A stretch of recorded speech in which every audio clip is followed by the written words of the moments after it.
वर्षाला 3 सिनेमे, वर्षाला 2 सिनेमे. ह्या भुक्कडगिरीत आमची फिल्म इंडस्ट्री पण अडकली आहे.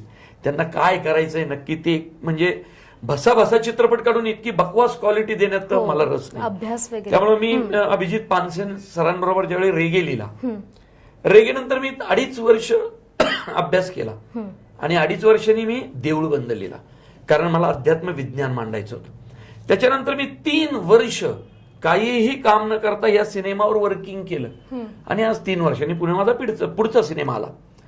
कित्येकदा लोकांना पाहताना वाटत असेल, अरे काय प्रवीण तरडे करतो काय, 3-3 वर्ष जातो कुठं, काय काम आहेत की नाही या लोकांकडे.